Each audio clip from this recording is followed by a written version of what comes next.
Some campaigners for a yes vote on the Indigenous Voice to Parliament are in Adelaide today for the official launch of their campaign. It comes as a prominent Indigenous senator has warned the debate is about more than just the yes or no campaign. ABC referendum correspondent Dan Borcher is on Kaurna country in Adelaide and joins us now. Good afternoon to you, Dan. Take us through what's already happened today. Yeah, Kirsten, good afternoon. Well, we're here at the Tandanya National Aboriginal Cultural Institute on Kaurna country in Adelaide, where over the last couple of days there have been many Aboriginal and Torres Strait Islander people and members of the community gathering to talk about the communications around the Yes campaign over the coming months towards that vote that we understand will be sometime between late September through October into November. That's certainly what we're hearing from the Prime Minister. And so there's been a lot of discussion over these last couple of days about the community campaign and how people on the ground right around the nation can become involved in that. We spoke to Daniel Rosendale from the Deadly Indigenous Youth Doing Good group from the far north of Queensland of Cairns about what he saw as the importance of this conversation. Well, obviously the end goal is a yes vote at the referendum. So we're going to be activating our people on the ground. We're going to be talking to people. We're going to be having conversations. We're going to be promoting the voice, and we're going to be trying to convince as many people as possible why this is the step in the right direction for Australia. And of course, Kirsten, as well as the conversations that are happening here, there is a national debate right now about so many components of the Voice to Parliament and the referendum that we'll all be voting in later this year, including by some what would be practical measures. Well, that's exactly what Dr. John Davis, a senior research fellow at Deakin University, spoke to me about on the drum last night. Now, he's been long campaigning for greater equity for Aboriginal and Torres Strait Islander people. He's also the brother of Professor Megan Davis, who, of course, was one of the architects of the Uluru Statement from the Heart and is a very prominent campaigner. Here's Dr. Davis. There's a lot of money that gets put into grief of our people, of Indigenous people, yet not enough money that goes into the control part. And that's where the voice is something that operates is going to be something so important, because that's about that rebalance of power.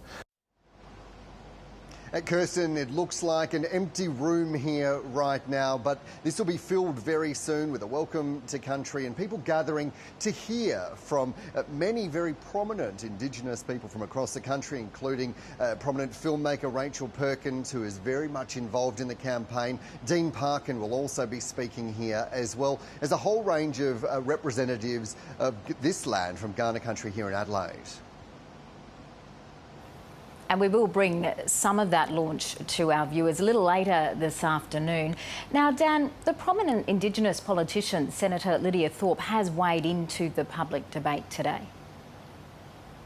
Yeah, she certainly has, and you'd have to think, Kirsten, that the timing of this has been really fascinating for the former Green senator, who's now an independent crossbencher in the Senate, Lydia Thorpe, this morning doing a very strong interview on Radio National where she was speaking about the complexities within the no case, and particularly this statement that she made that there is a progressive no movement. There are people such as her who are saying that there needs to be more of a focus on treaty, on dealing with some of the bigger, broader challenges that are affecting Aboriginal and Torres Strait Islander people right now. Here's a little bit of what Senator Thorpe had to say.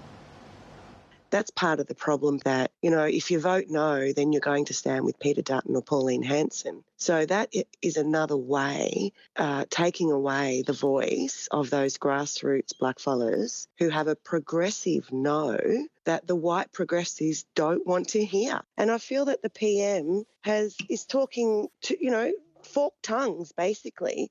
He's saying to the Conservatives, look, it's okay, everybody. It has no power. We will have the ultimate power. They're just an advisory body. And then he goes to the black people and he says, this is going to save the world.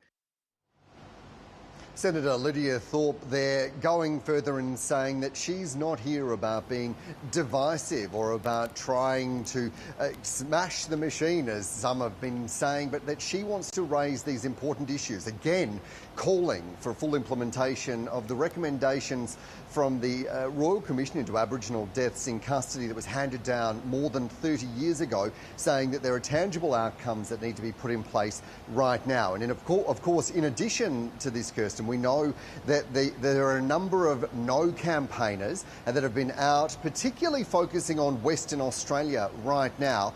And they, we understand, are considering whether to hold a launch in the coming months. Of course, if and when that's the case, we'll be there covering that as well, just like we are here for the Yes campaign that'll be getting underway in the not too distant future tonight. OK, Dan Borcher in Adelaide, thank you.